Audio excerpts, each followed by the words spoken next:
Live streaming is on. All right. Hi, everyone, and welcome to Tarot Tales. I'm really excited to be doing this show in spite of, or not in spite of, but because of everything that's been going on in the world. I didn't prepare last week. I was caught up in the news watching. I didn't invite the proper storytellers, and it just felt, it didn't feel exactly appropriate to continue on with business as usual. But I think with everything going on in the world, sharing our stories has become more important than ever. And listening and communicating is something the world needs more of. And we need more different perspectives and learning from different people's life experiences. And if you saw the flyer for tonight's show, you'll notice it's a little different from the one we've been going with. I switched it out. There's a card called the Tower, also called the House of God or the Lightning Struck Tower, and I put three variations.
Hi, everyone. Sorry, my computer crashed in the middle. I hope we're back live now.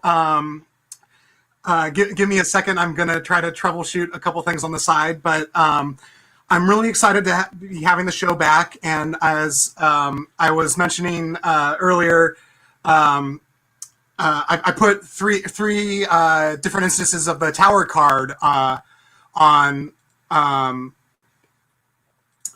the flyer for this show, because I think in society we're in a tower moment. The tower is when the old gives way to the new, and it's often a pain. There's a sense of loss. There's a painful loss of certain illusions and certain things going on in the world. But it also it's necessary, and I feel like this could be a necessary moment of transition that we could ultimately build a much more just and improved society from. And so I'm looking forward to see what possibly develops from that. And along those lines, I'm using the Arno and Ampho 1801 tarot, and there's a good shot of one of the versions of the Tower. And this is an interesting deck because it's a style of tarot called the Marseille Tarot, and this is actually from the city of Marseille. And it was produced in 1801, and at that point in time, they were actually in France. They were still using the revolutionary calendar. There's a card on it, and it marks the year, and it's on X, so it's like year 10, because they were replacing everything with the decimal system, and so it's I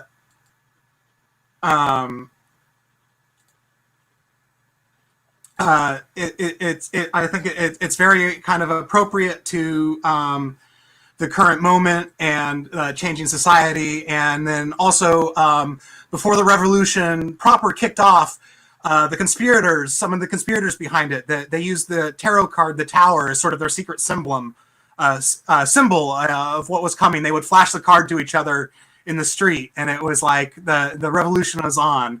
And so I feel like that's somewhat appropriate to things happening in our world. And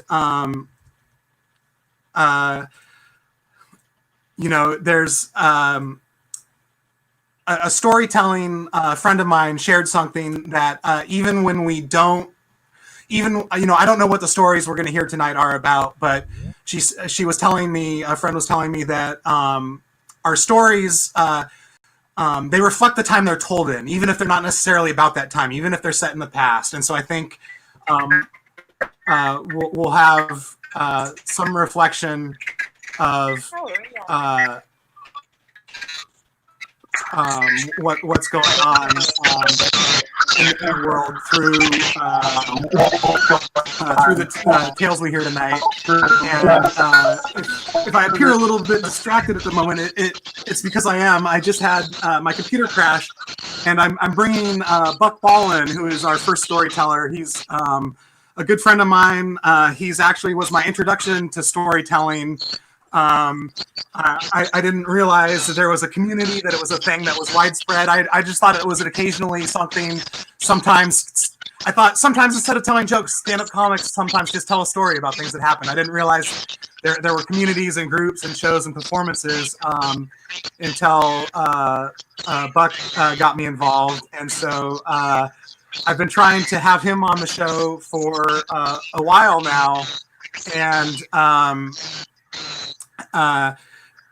2 weeks ago we were derailed by tech issues, and then last week we were derailed by not having a show and sort of being caught up and overtaken by the world. And then tonight I'm struggling a little bit to get him on screen to share a story with you guys, but we will get there. I'm working on it as we speak, so I'm going to just talk a little bit more about the tarot as I get Buck the updated info. He needs to log in into Facebook, and he will be joining us shortly. But I really like, I kind of tend to, I am religious, and I do kind of believe in unseen spiritual energies and stuff, but I don't think that's important to make use of the tarot or to appreciate it. And I think where really a lot of its power comes from is the resonance its images have, and the archetypal imagery, how they cause us to reflect on our own stories, the stories we're telling ourselves in the head, our stories about what might happen to us in the future. And by looking at the cards and re-examining the stories we're telling ourselves, like that's really where the power comes from with them. And so, I think it's a perfect combination to do for a tarot and storytelling show. I think part of the way tarot cards operate is there's a principle of synchronicity, which is sort of like there's acausal relationships between the things in the world. Like that's sort of a concept pioneered by C.G. Jung. And so the idea is that the randomness of the cards, like the cards you draw, are the ones that were meant for you. But instead of relying totally on the randomness of the cards, we're going to end the night with a little reading. But instead of it being completely random, there's a lack of control. I'm not choosing the cards we're gonna have at the end of the reading, but I'm basing them on the stories that are told. So they won't be random. They're random in the sense that I don't know what stories are going to be told. They're going to be stories from the moment, stories inspired by what's going on and everything like of that nature. But it won't be random selection. It'll be cultivated by the stories, and I think that's sort of. I think that's almost a perfect use of tarot cards to sort of take what we're hearing, what the information we're given, what people are willing to share and be vulnerable with in their stories, and then using the paired card imagery to go a little deeper and to say something that might apply to the wider circumstances of the world and what's going on in general. And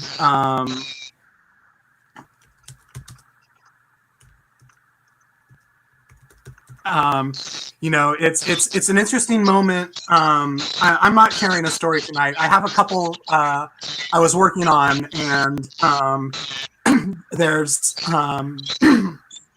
just the timing. It doesn't seem like I have a story about being a victim of police brutality, and in some ways that seems very timely, but on the other things I think it's a little bit of a distraction, because I think right now the focus is not just on police misconduct but on the racial disparity that's driving it. And so I think I sort of don't want to pull focus from a larger conversation, and I think a more specific and more important conversation with my own experience. But then at the same time, it's very much on the forefront of my mind, and I'm not sure that I want to tell another story in place of that. So I've been grateful to have this platform to share a lot of my own stories. There's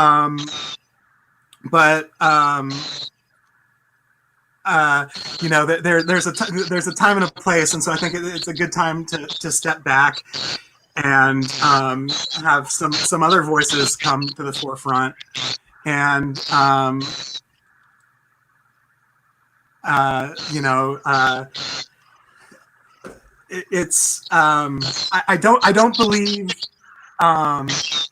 don't believe it's ancient or Chinese, but there's a supposedly ancient Chinese curse: "May you live in interesting times." And I think we're certainly living in interesting times.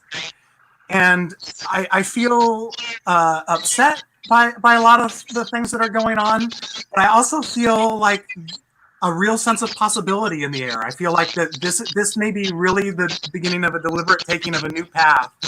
And so I'm especially, I don't live and die by the cards, but I'm especially excited to see what sort of insight we might get from the tarot this evening about moving forward and building a more just world, and undoing some of the persistent racial prejudice that's existed since, I think I was going to say since this country's founding, but I think it's actually even prior to that. I think, it begins,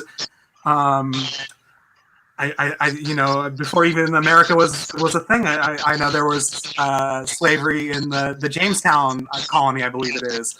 And so, it's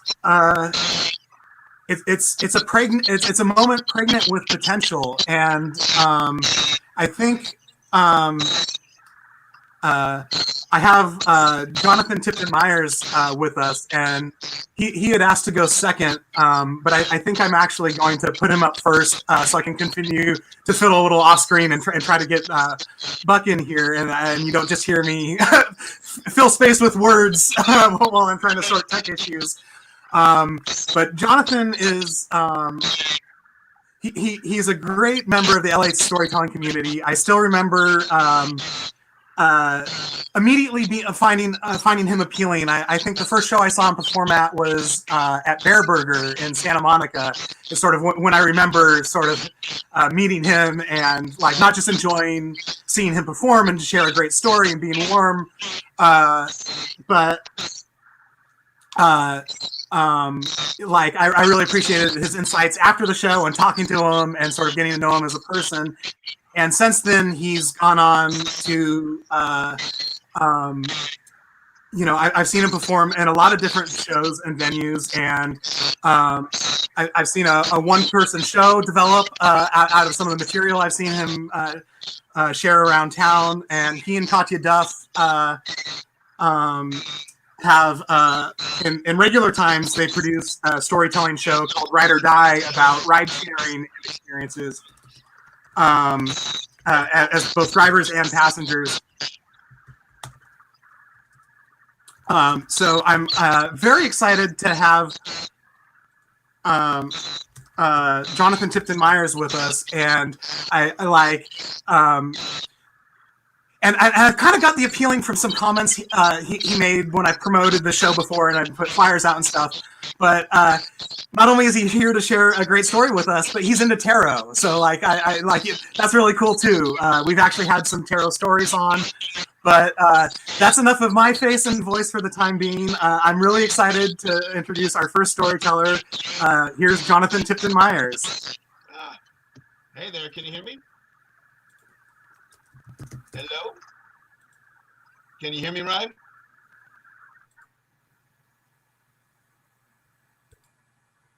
Let me know if you can hear me, man. Okay. Let's see. Are we on? Can you hear me? There we go. Can you hear me? Yeah. Yay! There we go. Howdy. This is how we all say hello now, right? It's like unmute yourself. Hello. So it's totally true that I'm into tarot, and it's also totally true that I have no idea really what it is. So I'm into the concept and the energy of it. And when I saw your show, I got excited because it always reminds me of maybe the handful of instances I've had with psychics or with cards or reading. And one in particular like sticks in my head. It's a unique memory because it only comes up at certain times, which is completely bizarre as opposed to other memories that can come up repeatedly all over the place. But the truth is that I have always been a hopeless romantic, right? And I haven't quite figured out why per se. I haven't really spent a lot of time doing that. And I say that because my version of that is a little bit different. Although I never really thought it was different until I met this one psychic. I grew up in Manhattan in the 70s and the 80s, and I didn't have any real life example of romance. I mean, my parents split up when I was 3. And although she had a few affairs, she never really had a full relationship. My dad had remarried twice, but I never became close with them. So it wasn't like I thought that they were part of any family or I observed any real relationship with them. And as important as that was, there was also like a third party involved, and that was Manhattan, which I really think is just as important as my parents in this scenario. And it's because, in a sense, really like 18 million people, like all moving together silently alongside of each other, accidentally bumping into each other, like rubbing up hands, and we're all stuffed into this train. We share this romance, this intimacy, right? Like never really speaking to anybody necessarily, unless it was one of the few times that the Mets or the Knicks were in the playoffs, in which case people talked to each other because you were allowed to. But aside from that, it was like this silent, dysfunctional relationship that we're all having with ourselves and each other.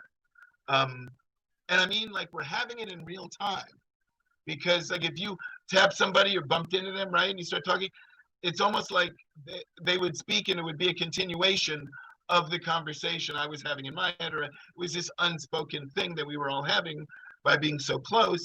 And so maybe my image of romance and love was this giant, oversized, intimate thing, because it was like intimacy times 18 million, right? And so I wanted it so badly. And I only realized it recently, but like it colored everything. Everything I did, I was always thinking about it on the train or walking on the street or whatever it was going to be like when that happened. I even became a writer, probably because I wanted to write the version where it happens. So the role models that I had really were just movies, and in particular Woody Allen. But again, like not in the fucked up way that we have now, but like our backdrops were the same. So our dates were all on stoops and rooftops, and those were like hills and meadows. Like I don't know what a hill is really, or like or I couldn't relate to those other fucking movies that people drive up, and even medieval things on horseback and stuff. I had no idea what it was. To me, it was like love and romance was this thing that you forged in spite of just this onslaught of emotion and people bumping into each other. And so I never really had one. So as a result of that kind of desire, right, I came on like a freaking freight train to everybody. I was like this emotional thing that was like the first person that I would just pile on. Like even when I was a kid, I think I gave 2 albums to girls over my lifetime, left them for them. And one was Cher, like was Cher, and the other one was what was James Taylor, right? But not happy James Taylor, like Flag, like really depressing James Taylor. So I never really understood what relationship or romance was in the general sense, right? So like quick cut to the 90s, and I'm bartending on a place called The Saloon on 63rd and Broadway, right across from Lincoln Center. And it was a great job, and I was living 5 blocks away. So I would get off at like 2 a.m. And especially in the summer, I would love just walking home. Might go to a neighborhood bar or whatever, because we ended up closing early. But I always passed this guy selling used books on 65th and Broadway. And he was special. He's the only table there. Nobody has permission to sell anything on the street, but he's there all the time. And he's kind of got like a cultivated collection of books, of like used books, only maybe 1 or 2 of them, but they were always like the classic books that you want for your shelf. So I would love to stop by and see if there was something that I needed. Not like I read everything, but next to him was this psychic who would sit there and he would give readings to people. And I would always say hello, and he would always be like, "Hey man, sit down. Don't you want to do something?" And I'd be like, no. And I was like, I didn't want to drop any money to be too cynical. But he's a nice guy, so I'd always say hello. And it happened every time. He'd be like, "Come on," and I'd be like, "No." And one day he just said, "Look, just sit down and ask me a question." Right? And so I was like, okay. So I sat down. He opened the book. I think it was it could have been the Bible. And he said, "Just open up to a page and give it to me." And so I did, and I handed it to him. And he said, and he never read from it, but he asked me a question. And I said, "When will I find someone to be in love with? When will I find that person?" And he looked at whatever I'd pointed to in the book or the page, and he closed the book and he goes, "Okay, so you have this, no, you see people all over the place going through life, and you watch them walking down the street, holding hands or talking to each other or hugging, and you think that they have the thing that you're looking for, but they don't have it." And I'm sitting like, "What?" He goes, "Yeah." He goes, "You're looking for the very deep, intense connection." And I did not preface any of this, by the way, like I did now. I've just barely said hello to him. He goes, "You're looking for that kind of very deep connection between 2 people." And I got all flattered. I'm like, "Yes, of course I am. Of course, that's exactly what I'm looking for." And he goes, "Yeah, that's what you're looking for. And you're not gonna find that for a very, very long time." I was like, "What?" He's like, "Yeah, you're gonna find it, but you're gonna be alone for a long time." And I was like, "Wow, okay." And that was it. And I was like, "Oh, thanks, man. That was awesome." I know it was true because he obviously wasn't pumping me up. And I realize that now, that I never tell that story unless I'm in a relationship. And the first one was with someone I met very soon after that. And I thought, this is that connection. It didn't turn out to be. And then the next one really thought we were getting married. I had a house, and we would tell it anecdotally how funny it was, right? Like you waited forever and then found the one. And that blew up too. And I hadn't thought about it again until I saw your show. And it reminded me, tarot reminds me of, because tarot has this thing where I feel like there's stuff going on in there. I don't have to have it explained to me. And it doesn't necessarily tell me what to do, but there's just a cauldron of stuff in there. And I realized during this pandemic as well that I stopped thinking about finding somebody. Or not like I don't want connection, but it isn't literally everything isn't designed around that idea that I'll be happy at that moment. And so I guess my concept of romance has evolved a little bit from thinking I was going to find the perfect person to thinking I was going to find that perfect connection with a perfect person who might not have been meant to be, but because we chose to be together, be great. And I'm kind of realizing now, like, oh, that person is me. Like I would like to be, my definition of happy, of that romance would be that I feel that way about myself.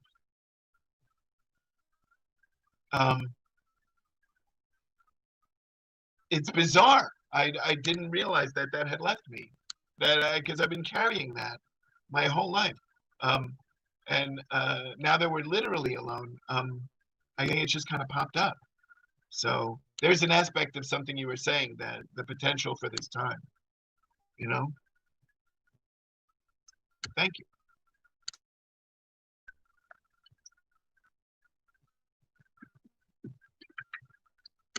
Oh, damn, I can't hear you, man. I can't.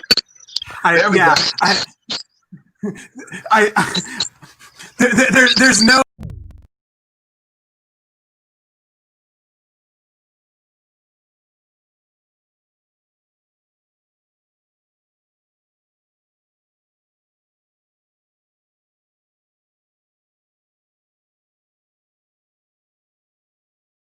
Any story you'd like to share, I'm happy to hear. And I think, but I really like when they touch on elements that have to do sort of with spiritual things and insight and sort of some of the themes that come out through cartomancy and divination and things like that. And like I love that story, and then I love that it was on brand too. And there were a couple cards that I sort of was drawn to as I heard the story, and the first one I went to was the Lovers, which has to do with choices and decision making around relationships and like your heart being pulled in different directions. But I think there was more. There was that has a little bit, you know, there's if you look at the imagery, there's Cupid with his arrow, and there's an element of choice, but also there's an element of fate with that card. Uh-huh. And listening to Jonathan's story, I felt like it was more about him gaining control, and so the suit of cups have to do with emotions and sort of looking for an emotional connection. And I think sort of where the start of the story was, there's the Page of Wands, and that's someone sort of just kind of figuring out how their heart works and how they want to operate in the world. And ultimately, what I ended up pairing with that story was not the Page, although there's an element, but it's the Knight, and because there's two aspects to the Knight. One is there's a degree of mastery. He's not a newborn babe in the woods. Like he's starting to figure some things out, starting to control what might be being searched for in that element of connection.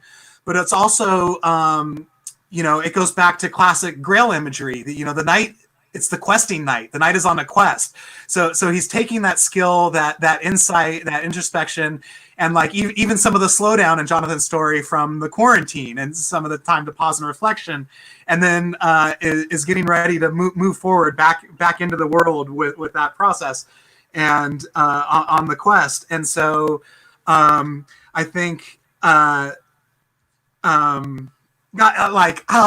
smiling. I really love that we got to hear that. And then I think for sure the card I'm going to pair with that is the Knight of Cups, where we've mastered the element, and now we're going to go out and carry the quest forward and continue to move forward with it. And before my computer froze and I had tech issues, I started to give Buck Ball an introduction. He's a good friend of mine. He's actually the person that introduced me into storytelling. And I'm so glad I followed him into this endeavor. He's a very talented storyteller. He's I consider him Angelino. He's currently not here with us in the geography of Los Angeles, but he's here with us in spirit, all the way from Mississippi. Please give a warm welcome to my good friend, Buck.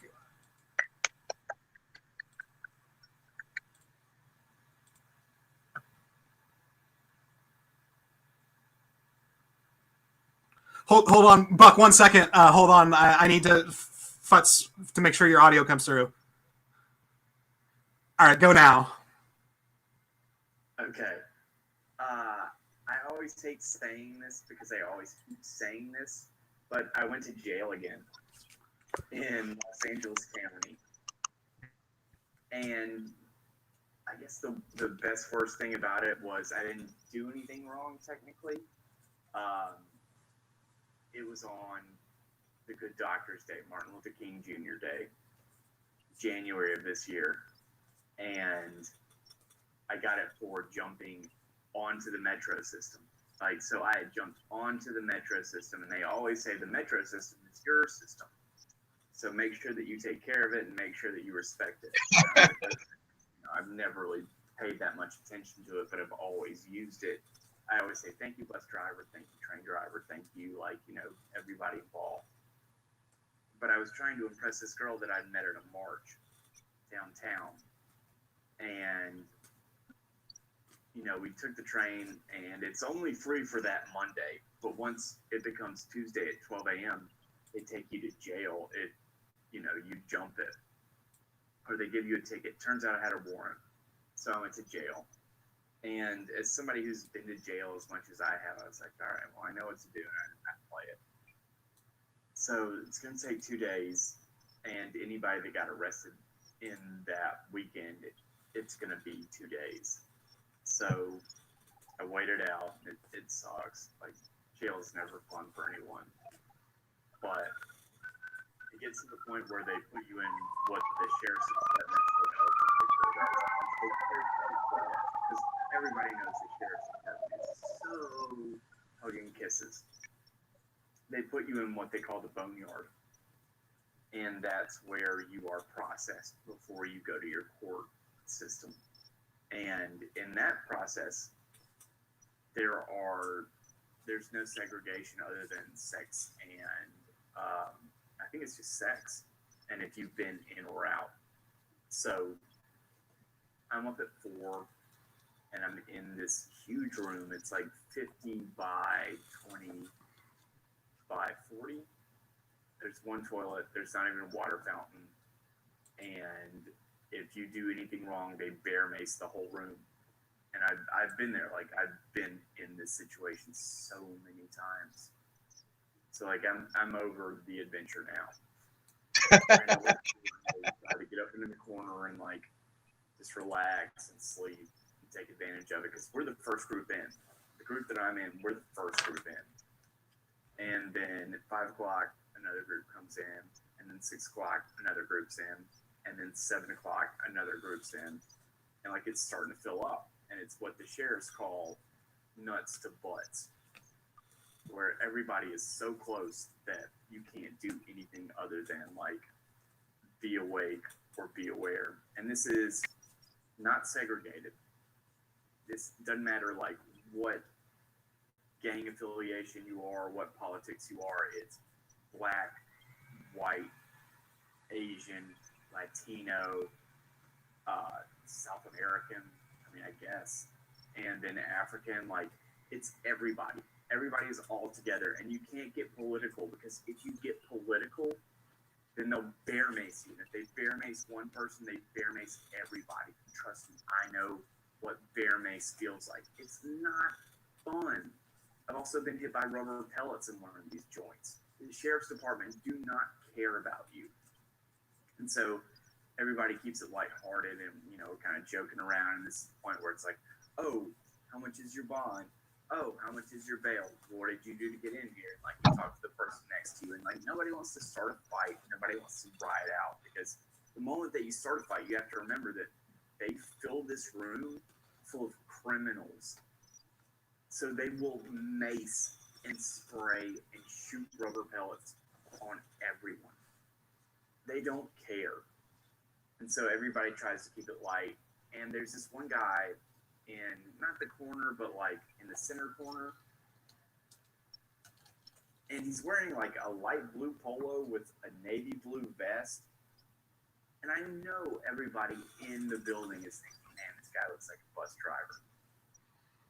But nobody's going to say that. You can't say that, because like, this dude is OG. He's telling everybody in the room, like, oh, what's your crime? What did you do?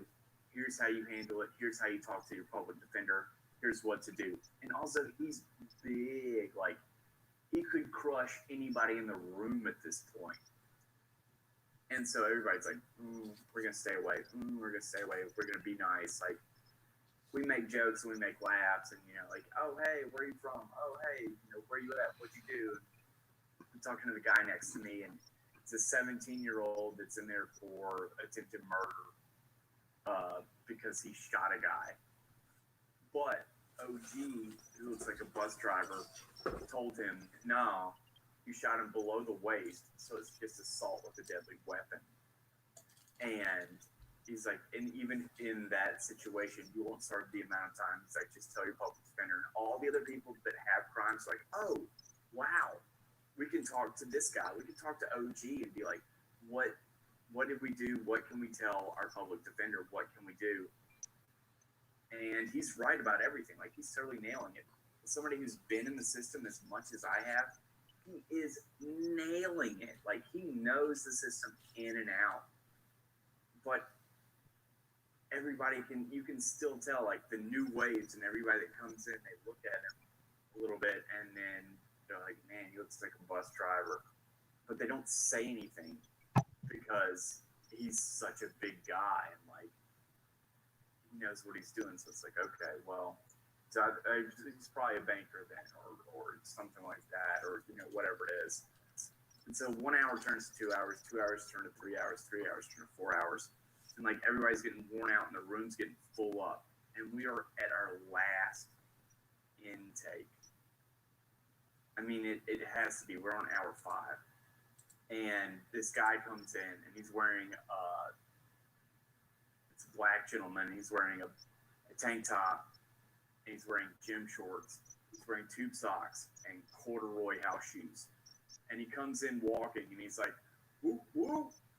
He's like, Compton, so whoop, whoop, whoop, whoop, whoop. And it's like, there's no greeting like a jail greeting, because it's either going to be the best thing that happens or the worst thing that happens, because it's either going to be like, oh, man, hey, Ralph, how long you been here? Man, I didn't even think to see you. Like, oh, wow, what'd you do? What'd you do to get in here? How's your mom? How's your family? Or like, oh, T.O., it's not loco, like, whatever. Like, you know, there's this huge, like, embracement when you enter jail, especially when it's, like, you're not being processed, and especially when you're not segregated, because it can go either way. Because you can easily get in there and then just tear shit up. Because he's coming through now, he's in chains, and his chains are on the front, and he's like, Compton, woo woo, woo woo, woo woo, and he's riling up all the other like cells. He's got brands on his arm, and he's like 25, young. He's at least 6'4". He looks like he could be trouble. And if he comes into our, I'm just please, like, please don't come into our cage. Please don't come into our cage. Please don't come into our cage. And then they open up all the doors, and then they let him in our cage. And we're slap full at this point. There's only one seat left in the house. And this is between, like, white heroin addicts, like Chinese heroin addicts, Latin heroin addicts, you know, black heroin addicts, car thefts, attempted murders, domestic violence, and then also warrants and things like that. And I'm just trying to say everything that I can to reveal myself, because it's like I just, you know, I've learned at this point. So the guy comes in, and they put him, of course, in my cell. And he comes in and he sits down. And, like, he goes, oh. And he looks over at OG and he goes, OG, what are you doing in here, man? You look like a bus driver. And everybody is, like, frozen at this point. Because we don't know if this is going to start what, like, because when it gets to that point, if somebody says something like that where a fight breaks out, the fight's in the middle and it pushes out. It's like a bar fight where you can't get out. So, like, you have to choose your corners because they're going to come in and bear maces. And everybody freezes. Every single body freezes. Latin Kings, Crips Bloods, everybody. Like, Yakuza, everybody freezes. And then the OG starts to shake his head and he looks down and he looks up and he's kind of smiling. He goes, man, I am a bus driver. And everybody, it just fills the room with laughter. Like, everybody laughs. And for everybody to have been arrested on Martin Luther King Day,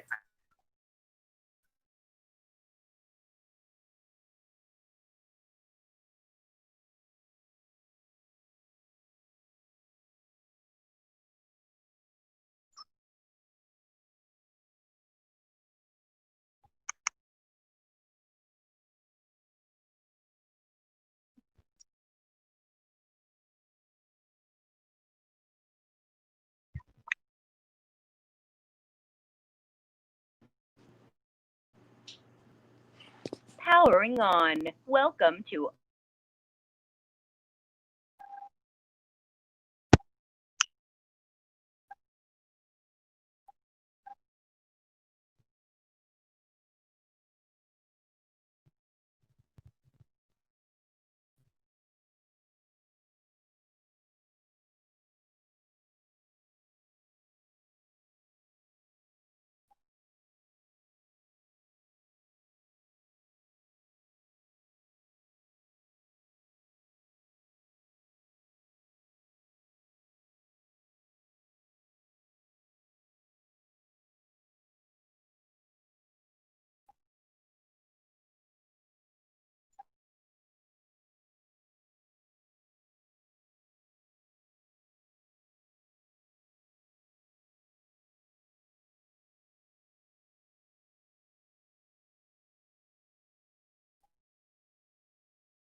Thanks, Buck. I'm so glad to have you with us after having some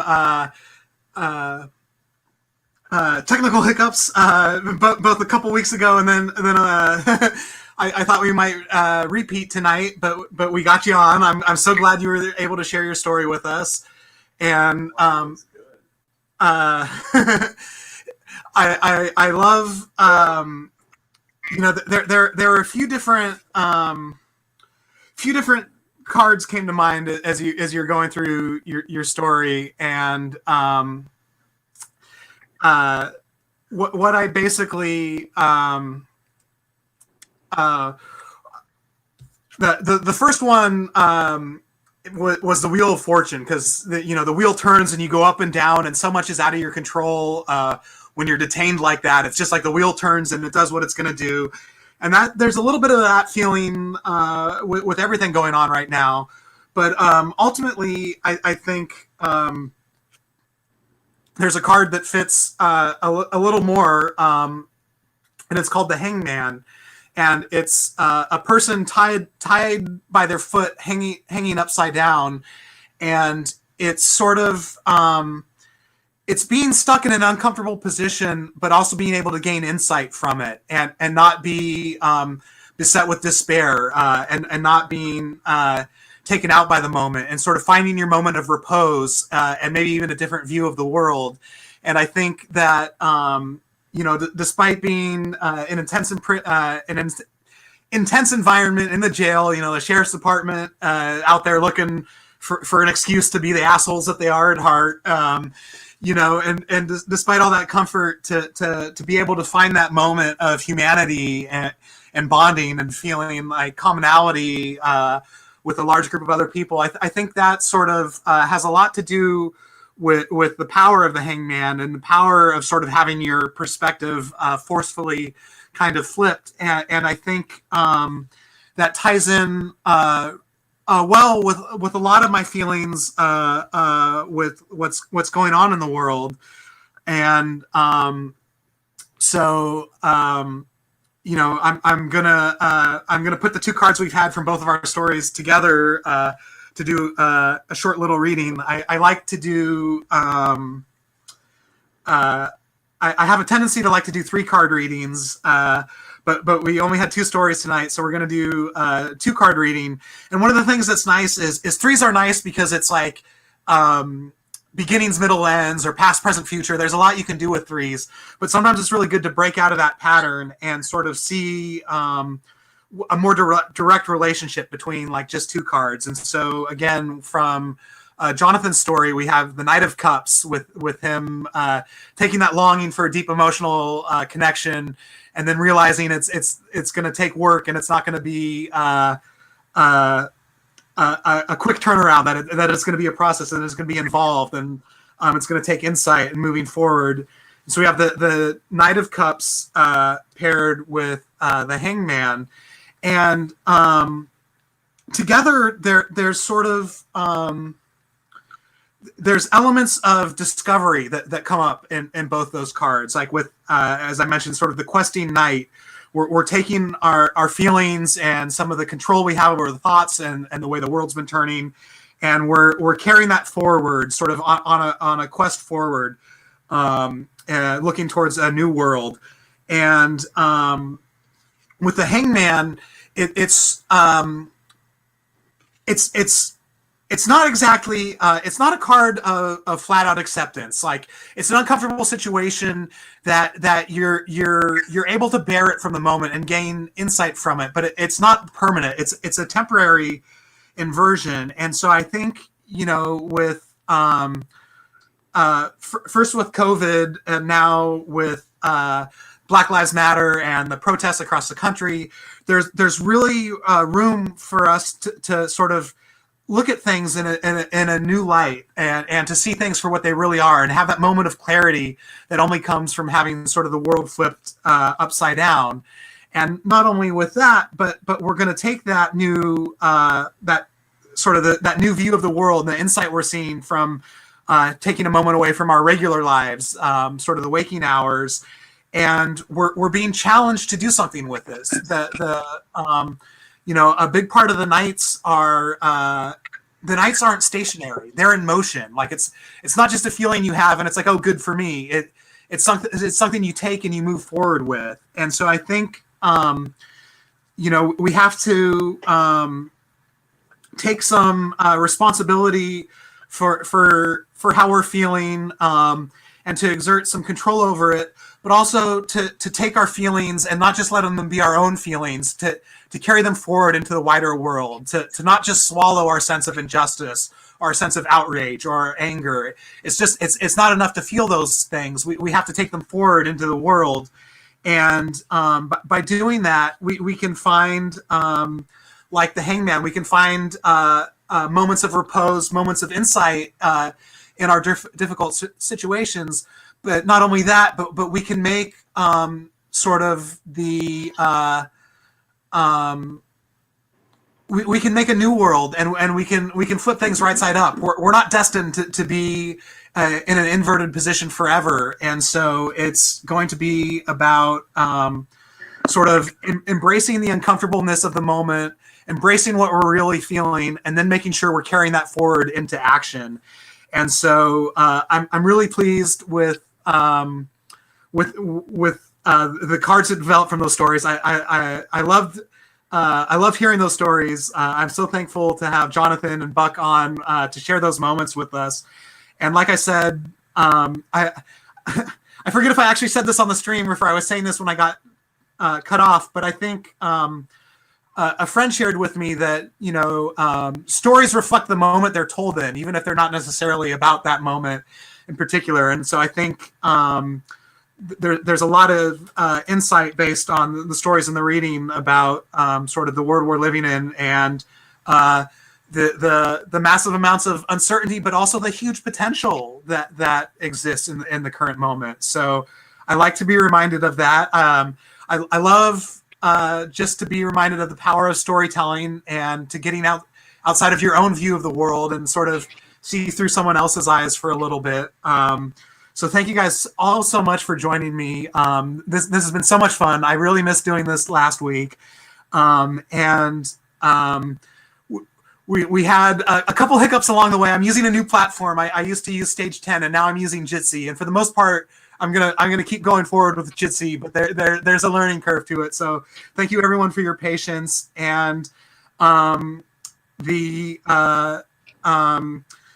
other thing I wanted to mention while I'm still on the stream is one, we'll be back next week, and then two, I'm gonna start offering tarot card readings. And I've been doing them free for friends, or I have an Etsy store. But what I think I'd like to do is offer readings in exchange for donations to groups that are doing things like put together money to bail out protesters and to support Black Lives Matter. So I don't know if I think I'd rather have people make donations on their own behalf rather than send money to me and have me direct it somewhere. But if you're interested in making a donation and you've been on the fence, reach out, and to encourage you to donate, I will happily do a tarot card reading for you in return for your donation. I've seen some attractive women offering nudes in exchange for donations, and I don't think that's a viable track for me, but I will read the tarot for you. So reach out to me on Instagram. It's Ryan's Got Stories, or on Facebook, it's just Ryan McGranahan. But thank you guys all so much for joining me. This has been a really fun night. I appreciate everyone so much. Love you all. Thank you.